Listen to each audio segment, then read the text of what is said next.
I love you. Yes, I love you. I can no longer help myself. I have to say this. I deeply love you. This has never changed. Fireworks burnt the sky in the middle of the month, a light filtering through the half-dusk of black and blue falling in line with gravity earthwards. This is how the heavens rejoice in this century as summer runs out of joy before it has even begun.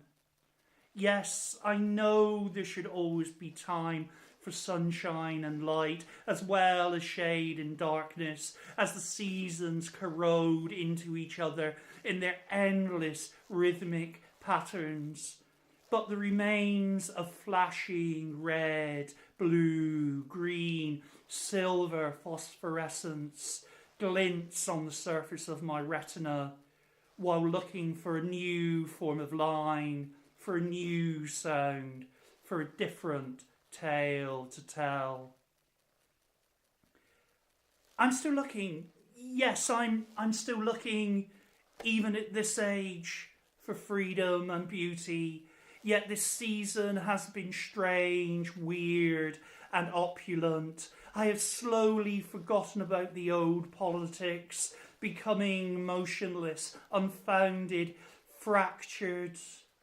Yes, even in the middle of this summer atonal, I can only hear the sound of a trumpet, piano, bass clarinet, and fireworks. Should I weep for a youth never known, or should I just be sad and serenade the full moon?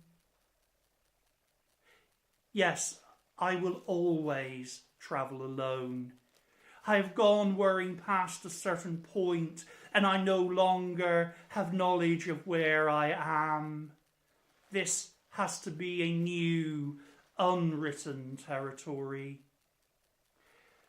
A few weeks ago, I was sat on the carousel of an ambivalent Friday afternoon in the Fisherman's Arms, this summer as a catalogue of wasted moments, drinking double brandies while reading Babbitt's and Rosencrantz, as words seemed to come through my mind, mellow and wry, a symptom of the heat of this afternoon and the blurring placidness of this season, stuck between beauty and grace, poetry and wine, and the song of this nightingale, this sense of happiness, unease and sadness.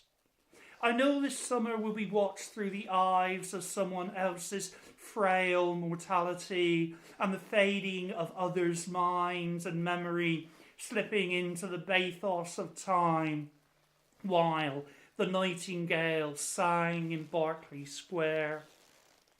So, one day at a time, regardless of the summer, sunsets are not enough anymore as I become restrained, impatient with time and life, fireworks and truth, and this overwhelming sense of impermanence and fading light.